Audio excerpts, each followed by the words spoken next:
My name is Joanne Hill. I am a longtime Coppell resident and community volunteer. As one of the members of the Coppell Library Community Builders Committee, I helped to pull together this program for Black History Month 2022. The theme for Black History Month 2022 is Black Health and Wellness and is set every year by the Association for the Study of African American Life and History, an organization that was founded in 1915 by Dr. Carter G. Woodson, the famed African American historian known as the father of Black history. This Coppell Library's Black History Month event aligns closely with the theme, with the participation of two Coppell professional guest speakers on the topic of health and wellness, as well as musical performances by two local talented musicians. I would like to give special thanks to the Cosby Library for supporting this event. We hope you will enjoy this special program. One of our two keynote speakers on today's program on the topic of Black health and wellness is Dr. Angela Moemeka, a local Coppell board-certified pediatrician. Dr. Angela is a pediatrician at Mark 9 Pediatrics. Following medical school and pediatric residency, she spent 16 years practicing pediatrics in various settings, including private practice, hospital medicine, health system leadership, and managed care. She started Mark 9 Pediatrics as a solo pediatrician in 2019. It is her philosophy to provide comprehensive, compassionate, and accessible care to all her patients. She believes that getting healthy should not be complicated and that wellness comes from making healthy easy. When she's not helping her patients and their families, you can find her at her son's games and practices, volunteering for different organizations in North Texas, doing her walk-run workouts around Coppell, and spending time with her family, friends, and dog, Lucky. In celebration of Black History Month 2022, our Coppell Library and Community Builders Committee are providing this virtual Black History Month program that will be available on demand with the goals of engaging, educating, and inspiring the community near and far. This year's theme is Black Health and Wellness. The theme for 2022 focuses on the importance of health and wellness in the Black community. This theme acknowledges the legacy of Black scholars and medical practitioners with consideration given to various activities and initiatives that Black communities have done, should continue to do, and or need to do in order to be healthy and well. It's quite an honor to have one of our local healthcare professionals, Dr. Angela Moemeka, to participate in this year's Black History Program event. Her topic today will focus on the theme of destigmatizing and addressing mental health in Black children and teens. Welcome, Dr. Moemeka. Thank you. So I'm so glad to be a part of this. Thank you for including me. I am a general pediatrician. I've been in practice since 2003, so this is now 19 years of practice. It's interesting to say that. Yes, welcome. And my passion really is behavioral health and developmental health. Okay. So when it comes to Black History Month and a focus on health and wellness, I said absolutely, let's talk about mental health in our teens and our young ones. Okay. Because I do see in the office a lot of my patients and patients of color are more affected than others that are dealing with anxiety, depression, and other conditions that are related not just to the pandemic, but also to other stressors that are occurring in their lives. Okay, yes, that's amazing. So thank you so very much for joining us today. We did the similar program last year that was a different focus, but this year's theme seemed to be right on it, depending on due to the pandemic. So thank you. Well, I have a few questions just to start off the conversation. So from your perspective, how pressing of an issue is this topic of, for Black children and teens? What makes it a challenging issue? Great question. So I would say it has been a pressing issue for years. We've actually seen suicide rates for children between 10 and young adults up to 24 increase over the last decade and a half. Wow. So that into 2018, from 2018 onwards, we're now seeing that suicide is actually the third leading cause of death in that age group. And one of the core underlying issues there is identification. right? So it's not necessarily just the fact that once you know a child has depression or anxiety, you need to get them to the right resources. It's identifying that child. Right.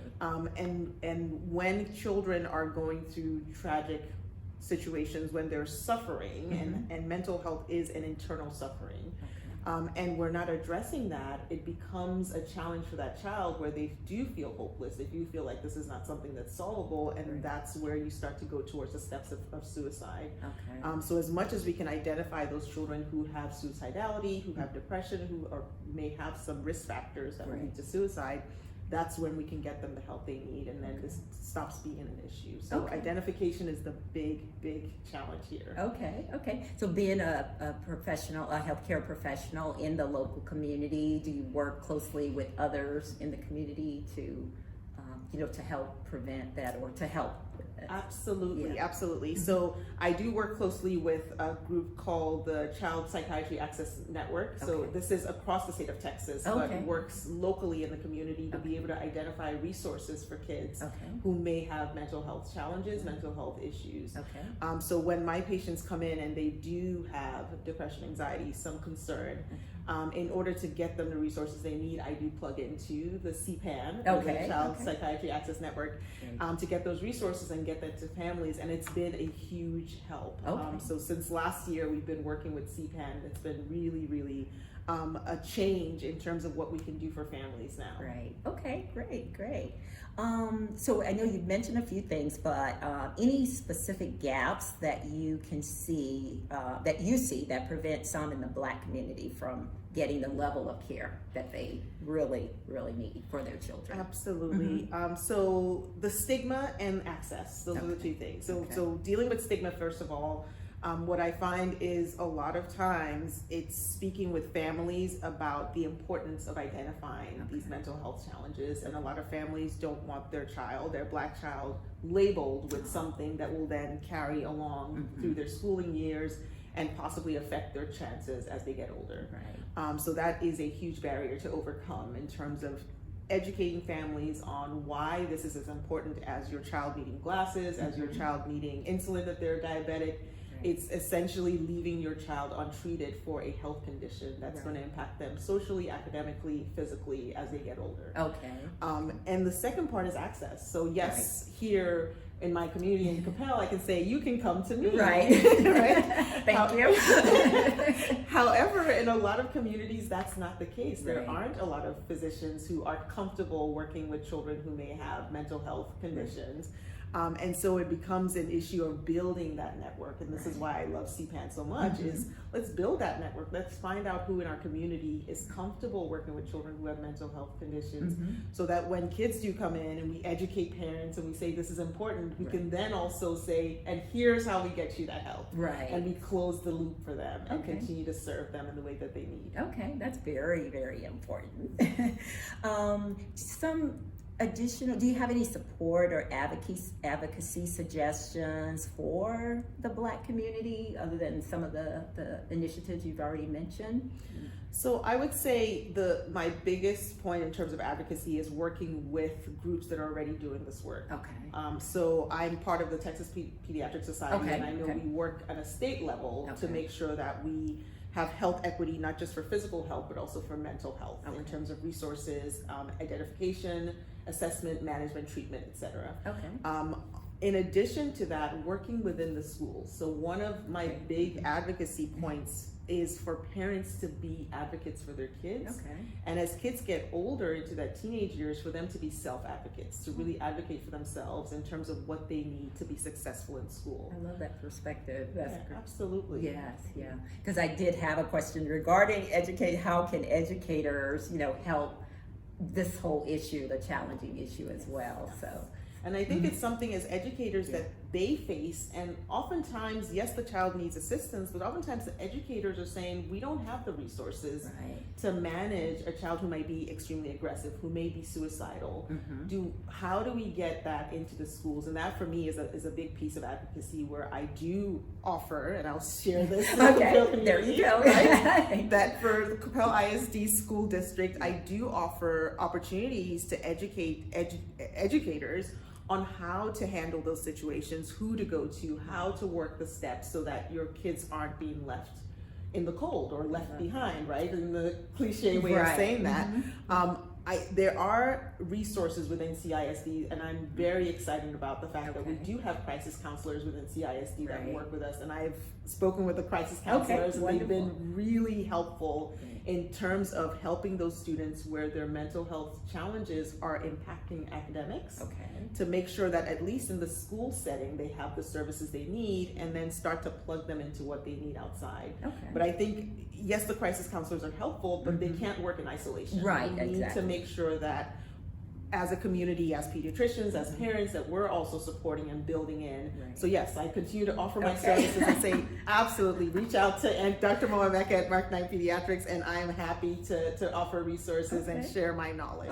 Thank you. And so that was, so from the school or educational, what about city? So we're, the Coppell Library is part of the overall city of Coppell. So are there some things additional that the city could do, the city of Coppell? I would say yes. And we're have this rolling marquee behind us, and I know I've looked at this when I've been in the library, and I've seen some great resources, and I think marketing those more is helpful. Because there's some resources that I see here, classes, things. I just saw something on healthy relationships. There are a lot of courses and sessions that are available, and I don't think that families necessarily know that it's available. I mean, your water bill comes and has the information on what's happening, but finding as many opportunities to spread the word to families, to say, hey, here is a resource that would be helpful for you. Here is a seminar that we're holding. Here's something that's at your local library, so that can be available and they can reach into that. And as much as we can build, one of the things that we do in my practice, and we've done in other practices that I've been in, is family groups. As much as you can get families together who have similar concerns, challenges, difficulties that they're facing, and bring them together in a support group setting to discuss that, and to also have the children have that group to know that these adults are here and are my support system as well. These other kids are here and are like me, and I can reach out to them. That helps tremendously. And that's something that at a city level we can do, working through our community groups within the city to say, could we develop some resource groups for families that they can reach into, and so that if I'm a family here facing or struggling with something, I don't have to feel like I'm alone. I can reach into this group and say, okay, here are some support folks that I can speak with and discuss what's going on that aren't necessarily professionals, but are going through something that's real life as well. I love that. One of the other things, so are there any particular coping skills or activities that you can recommend that will help children and teens to have a more positive health and wellness outcome? Great question. So I'm a promoter of mindfulness. I love that. I practice it. And we have quite a few resources at the practice on mindfulness. So we have a mindfulness journal. We have some apps that we recommend to families. So my thing in a patient visit, whenever I have a child who is an age that's going into middle school, that's typically the age where I start to talk about mindfulness, because I think it's an age where kids start to go inward. And they absorb a lot that can be positive and negative. So it's nice to have a moment where you just quiet your mind and start to focus on the positive. Get things out that you may think are negative and parse them out so that you destroy them, you kind of dissolve them into nothingness and focus on the positive, because you're going into this mindfulness moment. So I actually open up the apps and I have kids see what it looks like. What does this app look like? What does this look like? The journal is there for them to look through and get a sense of, and share some options in terms of books that even help parents with coping with a child who may have some challenges.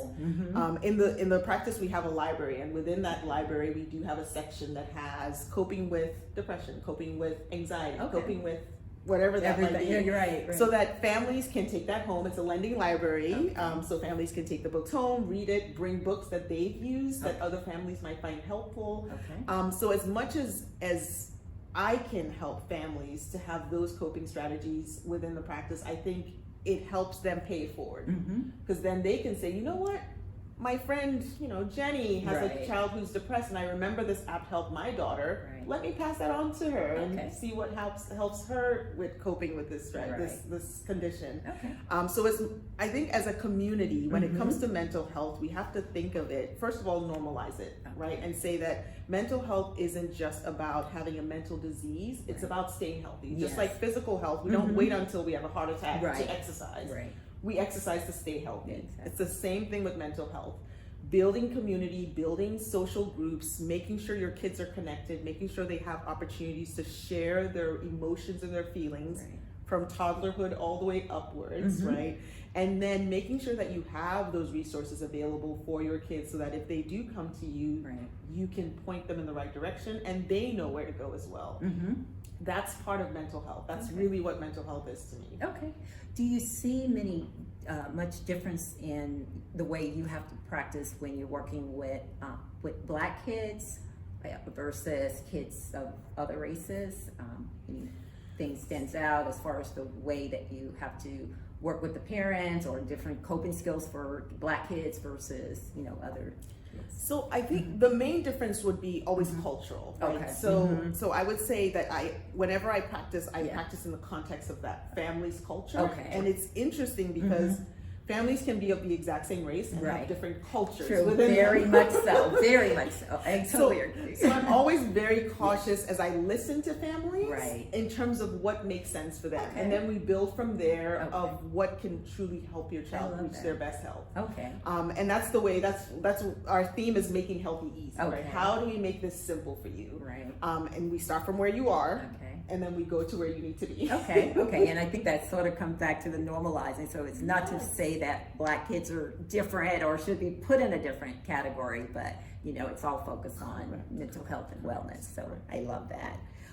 Let's see, I think we pretty much have covered most of the questions that I had. Any final thoughts that you have that you'd like to share with the audience in Coppell and hopefully other places as well? I would say my final thought and my overarching thought is normalize mental health. Okay. Make sure that your kids know that it's okay to have emotions, that emotions are real. And that they have those support systems and resources available. Reach into your pediatrician if you're in Coppell, Mark 9 Pediatrics, of course. But reach into your pediatrician. You will be amazed at the wealth of resources. We are trained to deal with behavioral and developmental concerns in kids. So that is a beginning resource for you, and then build from there. I love that we're doing this at the library, because one of the things I point people to is go to your local library and see what they have available in terms of mindfulness and mental health and emotional health, and use those resources to stay healthy. Great. Thank you so much. In keeping with the theme of health and wellness, one of the ways to improve our well-being is through the power of music.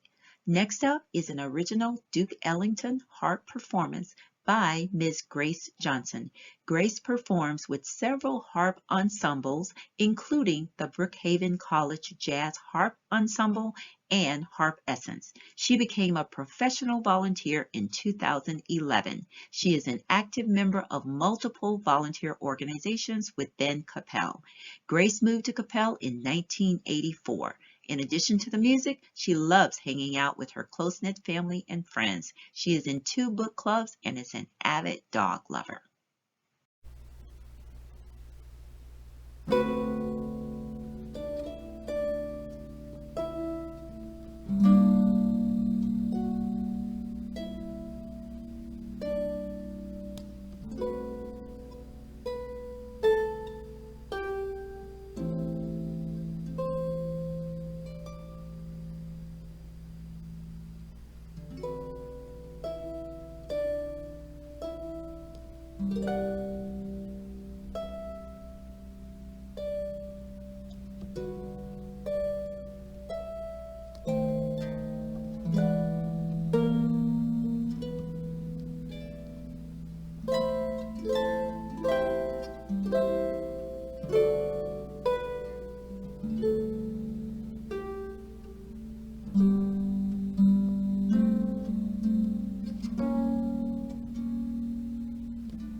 Our second keynote speaker on today's program on the topic of Black health and wellness is Brian Terrell, who is currently an athletic trainer and sports medicine teacher at Coppell High School. Mr. Terrell has a Bachelor of Science degree from Texas A&M University Commerce in kinesiology and health science, and a Bachelor of Science degree from the University of Texas at Arlington in athletic training. He received a master's degree in exercise science with an emphasis on performance enhancement from California University of Pennsylvania.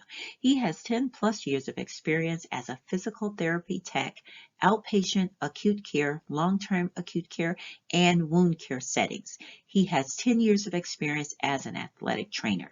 He has been on the sidelines and benches for all levels of competition, and he has also trained athletes in all levels of competition, high school, collegiate, and professional.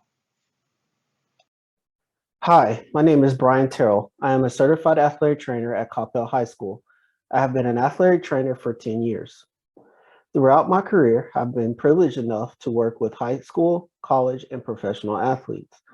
My journey into the field of athletic training was led by a thirst for knowledge about the human body, a passion for helping others, and the beauty in which the body moves during athletic competition.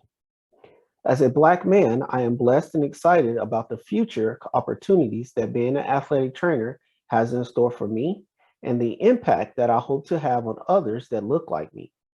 That being said, I am keenly aware of the struggles that many Black youths face in regards to health and wellness. The health disparities in the Black community are ever growing among the adult population, but those disparities are often experienced by the youth. Thank you for joining me as I discuss the special considerations and suggestions for ensuring good health and wellness for our Black youth. Today, I will be discussing the role that physical fitness and food choices have on the health and wellness of the Black youth. The 2019 Institute of Medicine report titled Children's Health, the Nation's Wealth defined children's health as the extent to which individual children or group of children are able or unable to develop and realize their potential, satisfy their needs, and develop the capacities that allow them to interact successfully with their biological, physical, and social environments. Physical fitness, or the lack of physical fitness, is a major disparity among the Black youth. Poor physical fitness often leads to major health issues. According to the American Academy of Sports Medicine, the recommended daily physical activity level for children and adolescents ages 6 to 17 should be 60 minutes or more of moderate to vigorous intensity physical activity. However, the reality is that 42% of Black youth participate in less than the recommended amount of daily physical activity. And this number significantly drops to 5% of high school age youth meeting those same guidelines. This is a major health disparity because the lack of physical fitness is directly linked to obesity and cardiovascular disease in youth as well as adults.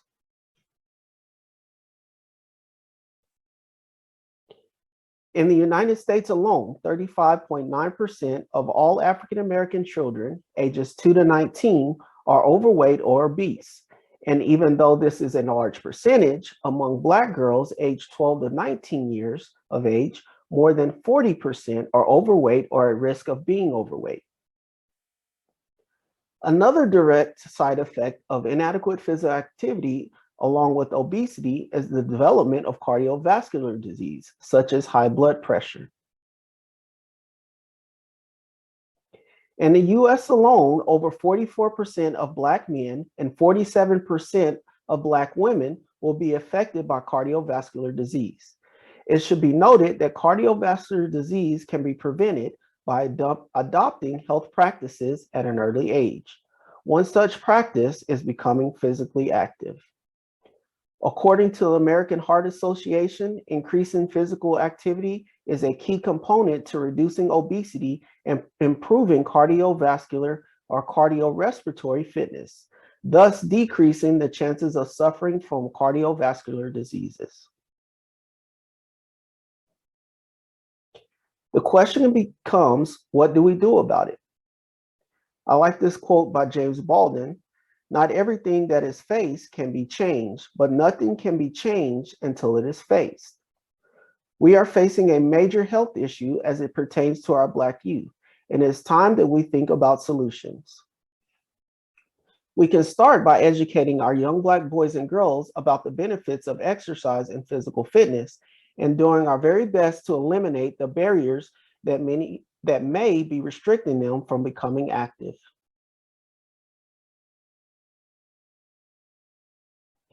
Playing on a sports team can be very rewarding and beneficial for the overall physical and social aspect of health and wellness for young African Americans. But it can often be costly. Without community-funded programs, it is difficult for some Black youth to participate in organized sports. But organized sports are not the only means of being active. With a little education and specific goal planning, Black youth can obtain some of the same health benefits of structured athletics from home or playgrounds. Please follow along as an outlining example of a home exercise program to jumpstart and maintain physical fitness. Based on my experience with training athletes, the ideal exercise program should be composed of 3 basic components: flexibility, cardiovascular endurance, and muscular strength. In order to achieve flexibility, one must stretch at least 2 to 3 days per week for 5 to 10 minutes, holding each stretch for 10 to 20 seconds. In order to increase cardiorespiratory function, one must train 3 to 5 days per week for 30 minutes per day, doing either of the following exercises: walking, running, jumping rope, or playing outside with friends, whether that's basketball, football, or soccer. In order to improve muscular strength, one must train 2 to 3 days per week for a total of 45 minutes each day. Those exercises can include body weight exercises or resistance training.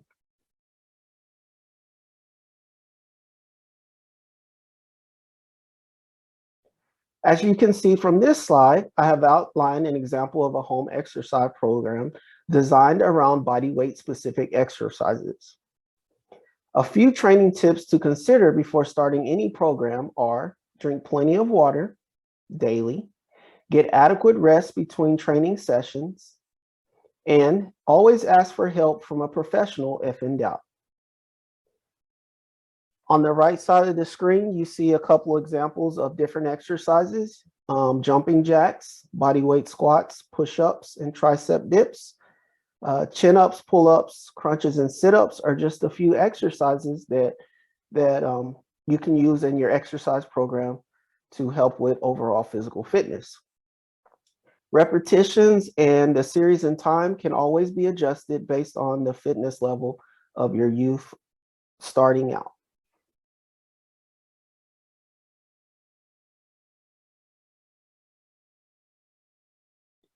Physical fitness is not the only obstacle that Black youth face in regards to health and wellness. Food insecurity and proper food choices are often influences on health disparities facing Black youth.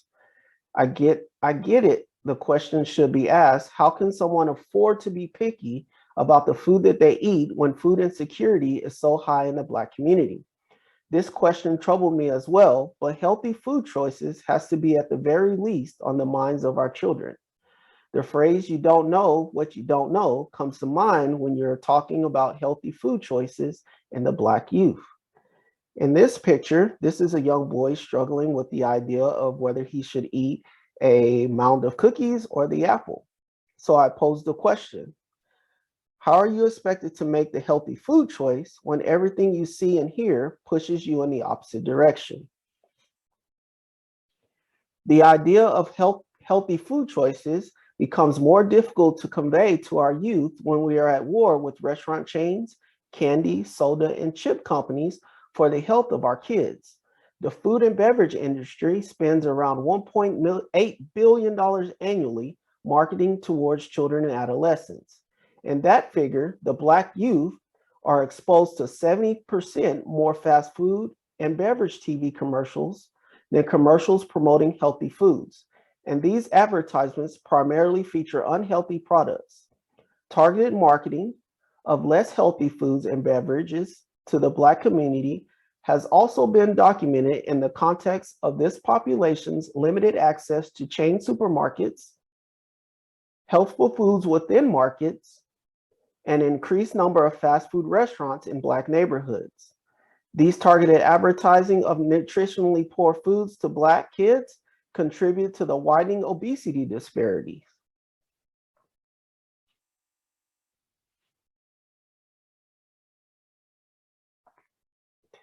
In this slide, you have 4 examples of the most unhealthy food items. After examining the foods, you will see a direct correlation between the items and the foods that are pushed on the Black youth mentioned in the previous slide. Saturated fats are found in animal-based foods like beef, pork, poultry, full-fat dairy products, eggs, tropical oils, and palm. Saturated fats are typically solid at room temperature. Saturated fats can cause problems with cholesterol levels, which can increase the risk for heart disease. Then you have your trans fats. Trans fats are naturally occurring. Trans fats are produced in the gut of some animals, and foods made from these animals are milk and meat and other meat products. But artificial trans fats or trans fatty acids are created in an industrial process that adds hydrogen to liquid vegetable oils to make them more solid. The thing with trans fats, though, is that trans fats raise your bad LDL levels, cholesterol levels, and lower your good HDL cholesterol levels. And eating trans fat increases your risk for developing heart disease and stroke. And trans fats are also associated with a higher risk of developing type 2 diabetes. Sugar. When looking at sugar consumption in foods, you have to consider the added sugars. Added sugars include sugars that are added during the processing of foods, such as sucrose or dextrose. Foods packaged as sweeteners, such as table sugar, sugars from syrups and honey, and sugars from concentrated fruits or vegetable juices. They do not include naturally occurring sugars that are found in milk, fruits, and other vegetables. The daily value for added sugars is 50 grams per day based on a 2,000 calorie diet. Sodium. Diets high in sodium are associated with an increased risk of developing high blood pressure, which is a major cause of stroke and heart disease. 70% of dietary sodium comes from eating packaged and prepackaged foods. So just eliminating your chips alone will help with your consumption of sodium.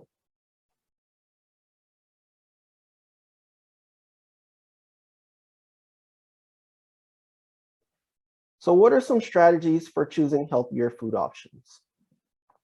One strategy is choosing lean meats and poultry without skin, eating foods made of liquid vegetable oils and not tropical oils, consuming more fish and nuts, and consider replacing meat with beans or legumes.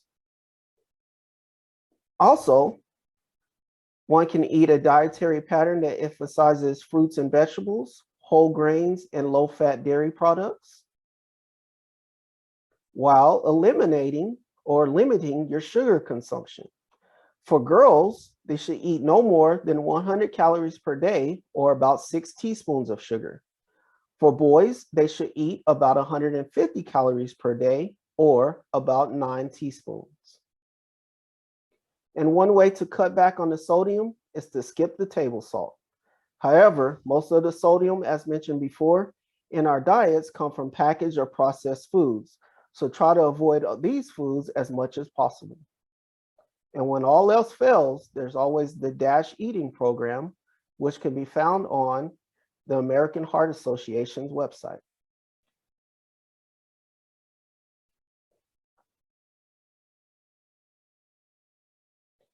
Thank you again for joining me as we cover the special considerations and suggestions for ensuring good health and wellness for our Black youth. Please feel free to email me if you have any questions or you like some ideas on how to start your child on an exercise regimen, or with ideas on resources on promoting healthy eating habits. Thank you. Another Coppell favorite is Langston Jeremiah Gardner. He is a 19-year-old cultural influencer and musical artist that wears the persona of Lank G, the golden child from D-Town. Lank G is known for his ability to implement societal ordeals into a radio-derived and sometimes melodic sound that is hip-hop music, while also being able to serenade the ears of his fans with his experimental take on R&B music. Lank G's origin story began in the city of Dallas, Texas, where he grew up. Music has surrounded Gardner since his early childhood days, singing gospel melodies around the DFW Metroplex. Early on, Gardner learned how to implement his soul, spirit, and passion into performance, discovering his gift while covering spiritual anthems. This opened up a new world of opportunity for Gardner, leading him down a long road of performance that would eventually turn him into a hip-hop and R&B artist.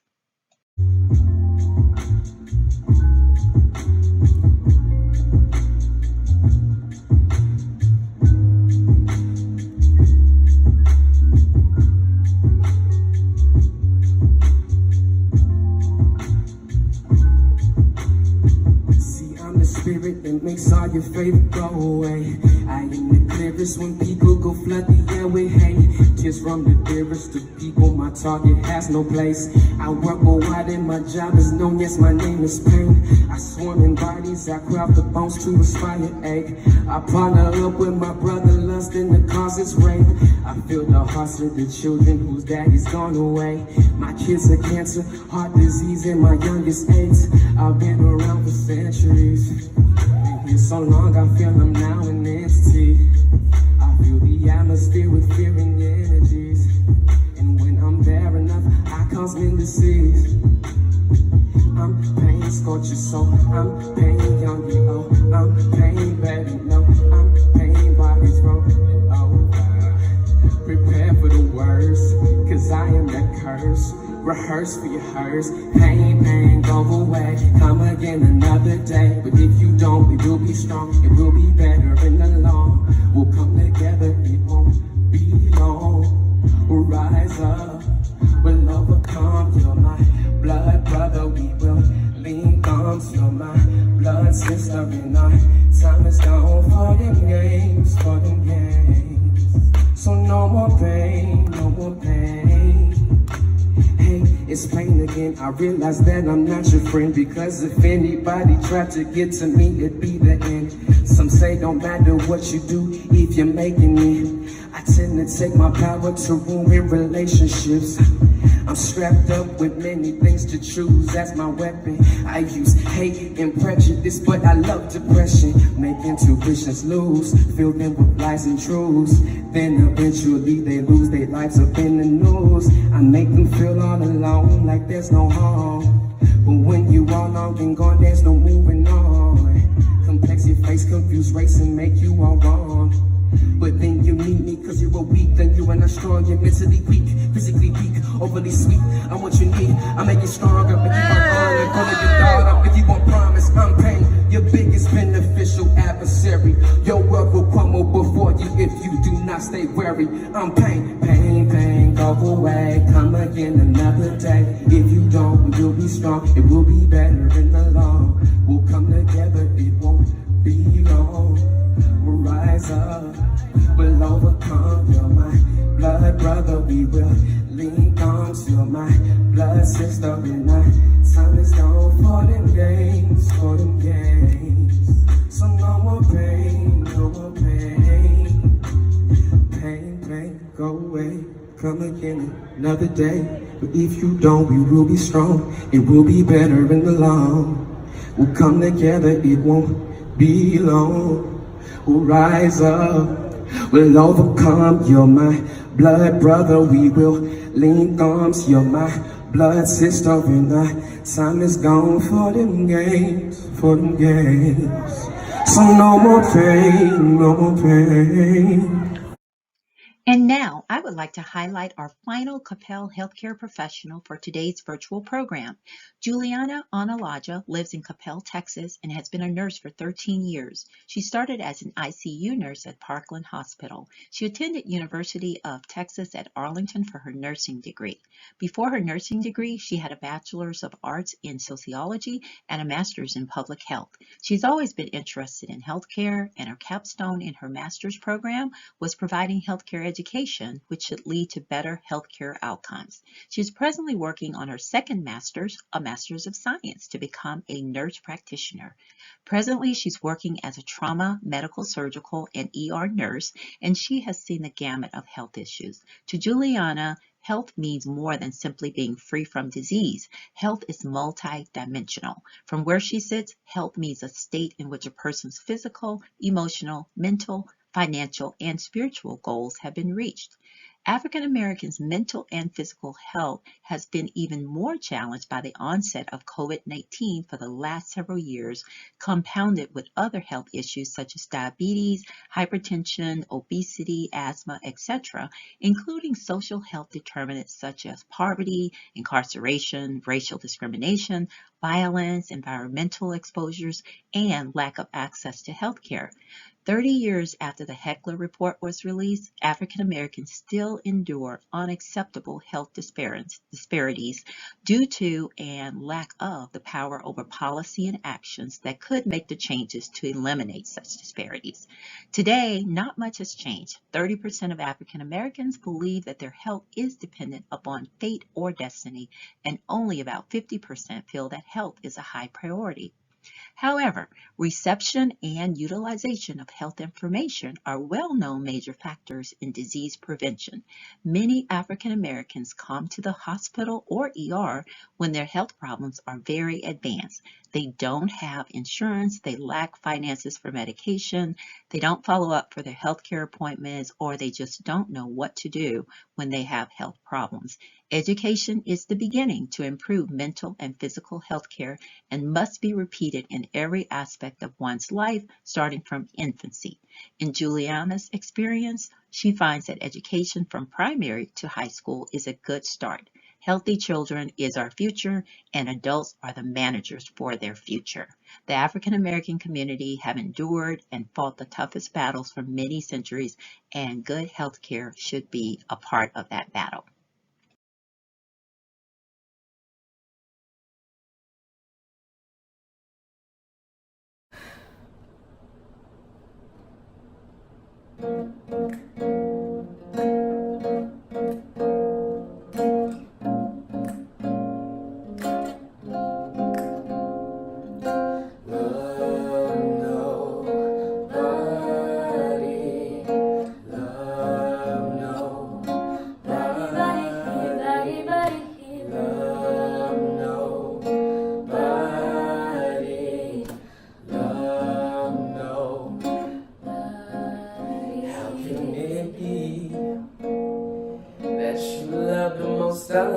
for parts of me, of me. How can you see? Yeah, life was the only gift I'll ever need to be free. It's amazing with you, how when we flip the lose, everything's working for good for always. He saves the day, he will come through. He won't fail, that's not what superheroes do. No greater love makes my heart beat. All I wanna do is make you proud of me. And I don't wanna love nobody but you. I don't wanna love nobody but you. I don't wanna love nobody but you. I don't wanna love nobody but you. I don't wanna love nobody but you. I don't wanna love nobody but you. Your love got my heart beating, too complex for speaking, Bible reading, voice of reason through the hardships, through the pain. You're the sun, the rain, my spirit was shamed. I claim this thing, cause I ain't felt love just like this in a while. Last time was when I was newlywed as a child. Sweet serenity given to me this hour. I realized I wanted to make you proud. You're the sunshine to my storm, Lord, I felt. You're the drum lines in my band, I can tell. When my eyes cry, you were my white, that's real. I need your love, Lord, no one else. In this song, he begun. Type of praise to make you love you, this for fun. The world's not done, my faith is strong, but you, Lord, I'm one. He will come through. He won't fail, that's not what superheroes do. No greater love makes my heart beat. And all I wanna do is make you proud of me. I don't wanna love nobody but you. I don't wanna love nobody but you. I don't wanna love nobody but you. I don't wanna love nobody but you. I don't wanna love nobody but you. I don't wanna love nobody but you. Love nobody, love nobody, love nobody, love nobody. I don't wanna love nobody but you. I don't wanna love nobody but you. I don't wanna love nobody but you. I don't wanna love nobody but you. I don't wanna love nobody but you.